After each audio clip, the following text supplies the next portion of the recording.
విభజన చట్టంలో రాష్ట్రానికి ఇచ్చిన హామీలన్నీ అమలు కావాలంటే కాంగ్రెస్ను గెలిపించాలని ఆ పార్టీ నేతలు మరోసారి కోరారు. ఆ పార్టీ చేపట్టిన ప్రత్యేక హోదా భరోసా బస్సు యాత్రలో భాగంగా కడపలో నిర్వహించిన సభలో పీసీసీ అధ్యక్షుడు రఘువీర, తులసిరెడ్డి, పళ్లవరాజు సహా ముఖ్య నేతలు పాల్గొన్నారు. ప్రత్యేక హోదా సాధన ప్రాంతీయ పార్టీలతో సాధ్యం కాదన్న నేతలు రాహుల్ గాంధీ ప్రధాని పదవి చేపట్టాక మొదటి సంతకం హోదాపైనే అన్నారు. వైకాపాకు ఓటేస్తే భాజపాకు వేసినట్లే అని వ్యాఖ్యానించారు.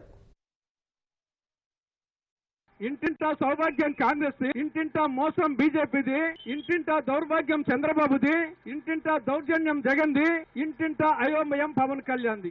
సరే, బీజేపీ గురించి అది అచ్చేదిలు కాదు సచ్చేదిలు వచ్చాయని చెప్పేసి అందరూ చెప్పారు. ఇది జగన్ పార్టీ, ఇది ఒక నకిలీ పార్టీ, ఇది ఒక కబ్జా పార్టీ. వైఎస్ఆర్సీ అంటే అందరూ ఏమనుకుంటారంటే అబ్బా ఎడుగూరి సంధింటి రాజశేఖర్ రెడ్డి కాంగ్రెస్ పార్టీ ఏమనుకుంటారు. కాదు, యువజన శ్రామిక రైతు కాంగ్రెస్ పార్టీ. కానీ అది ఎప్పుడు చెప్పుకోరు. పొరపాటునో గ్రహపాటునో ఈ పార్టీ అధికారంలోకి వస్తే ఈ రాష్ట్రంలో ప్రజల ధన మాన ప్రాణాలకు రక్షణ లేని పరిస్థితి. జగన్ పార్టీకి ఫ్యాన్ గుర్తుకు ఓటు వేయడం అంటే నరేంద్ర మోడీకి ఓటు వేయడమే. తింటే గారెలే తినాలి, వింటే భారతమే వినాలి, పరిపాలించాలంటే కాంగ్రెస్ వాళ్ళే పరిపాలించాలి. ప్రధానిగా తొలి సంతకం మన ప్రత్యేక హోదా. రైతులను చిన్న చూపు చూస్తా ఉన్నారు. చెప్పండి వెళ్లి రైతన్నలకు, నేను ప్రధాని అయిన 10 రోజుల లోపల రైతులకు, కౌలు రైతులకు ప్రతి ఒక్కరు కూడా 2 లక్షల రూపాయలు రుణమాఫీ చేస్తామని, ఒక్కొక్క డ్వాక్రా సంఘానికి 2 లక్షల రూపాయలు రుణమాఫీ కాంగ్రెస్ పార్టీ చేయబోతుంది. రాజధానికి కావలసిన నిధులు పూర్తి ఇస్తామని, పోలవరం ప్రాజెక్టు 54,000 కోట్ల రూపాయలు కూడా కేంద్ర నిధులతోనే పూర్తి చేస్తాము. ఇవన్నీ మీకు చెప్పి ఒక భరోసా ఇవ్వమని చెప్పి పంపినారు.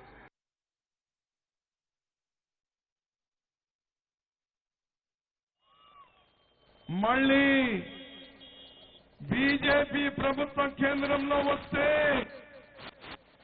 ఇప్పటికే 2వ శ్రేణి పౌరులుగా చూస్తా ఉన్నారు ముస్లింస్ ని.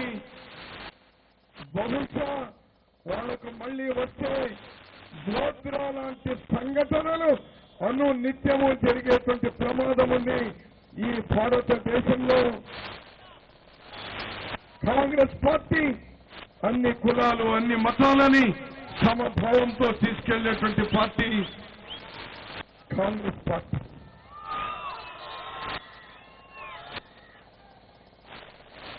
నేను చివరిగా మిమ్మల్ని అడుగుతా ఉన్నాను, ప్రత్యేక హోదా కావాలన్నా మీకు?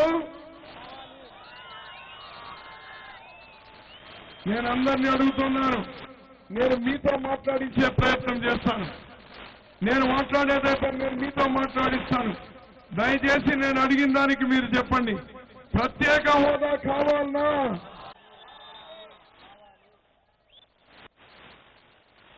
కడప ఉక్కు కర్మాగారం కావాలన్నా?